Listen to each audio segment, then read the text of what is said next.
কোরআন শরীফে কোথায় কোথায় এই ভবিষ্যৎবাণীর এই বিষয়ে ভবিষ্যৎবাণী বিদ্যমান এবং উল্লেখ বিদ্যমান।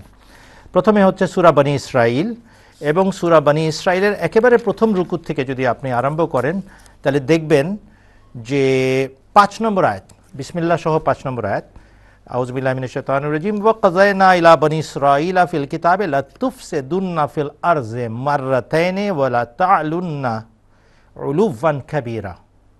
এখান থেকে বিষয়বস্তু আরম্ভ হয়।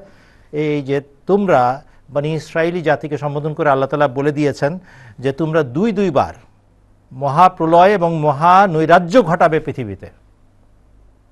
একবার আগের বার করেছো, আর পরের বারও তোমরা করবে। আরম্ভ হচ্ছে 5 নম্বর আয়াত থেকে, চলছে 6 নম্বর আয়াত, 7 নম্বর আয়াত, 8 নম্বর আয়াত এবং 9 নম্বর আয়াত। এখানে গেল প্রথম অংশ সূরা বনী ইসরাইল। ওই ইহুদিদের ব্যাপারেই যে বিষয়ে আলোচনা হচ্ছে সেখানে একেবারে প্রাথমিক পর্যায়ে 5 নম্বর আয়াত থেকে 9 নম্বর আয়াত পর্যন্ত। আবার একই সূরার 105 নম্বর আয়াতে যদি আমরা একটু লক্ষ্য করি, দেখব সেখানে একটা অদ্ভুত ভবিষ্যৎবাণী আল্লাহ তাআলা করেছেন এবং সেটা অক্ষরে অক্ষরে পূর্ণতা লাভ করেছে। আর সেটি হচ্ছে আউযু বিল্লাহি মিনাশ শাইতানির রাজিম, ওয়া কুলনা মিন বা'দিহি লিবনি ইসরাঈল আসকুনুল আরযা ফাইজা জাআ ওয়া'দুল আখিরাতি জিনা বিকুম লাফিফা।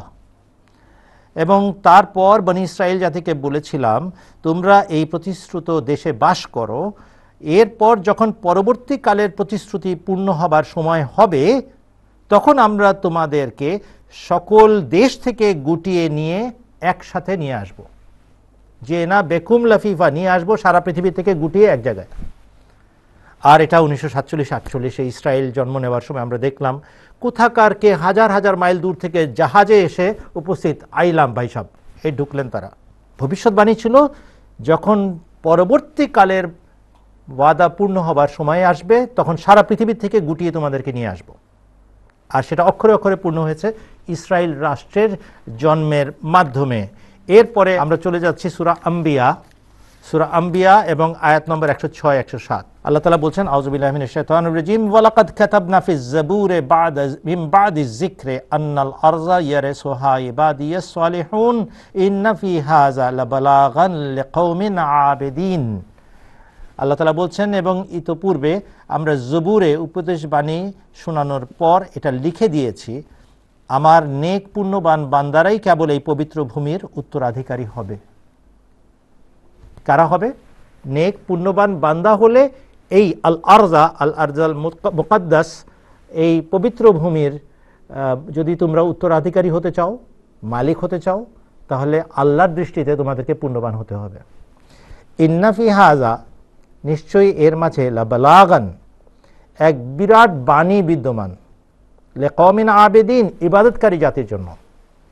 আল্লাহর দৃষ্টিতে ইবাদতকারী প্রকৃতভাবে হবে, তোমরা এখানে উপলব্ধি করবে কি বলা হয়েছে।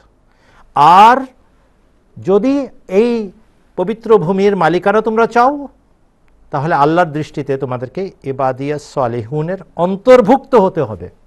আর এটার উপায় হচ্ছে যুগের ইমামকে মানো, যাকে আল্লাহ পাঠিয়েছেন হযরত মুহাম্মদ মুস্তাফা সাল্লাল্লাহু আলাইহি ওয়াসাল্লামের কথা অনুযায়ী এবং তার শিক্ষা অনুযায়ী, অর্থাৎ রাসূল আকরাম সাল্লাল্লাহু আলাইহি ওয়াসাল্লামের শিক্ষার বাস্তবায়ন করার মাধ্যমে আল্লাহর দৃষ্টিতে তোমরা পুণ্যবান হও।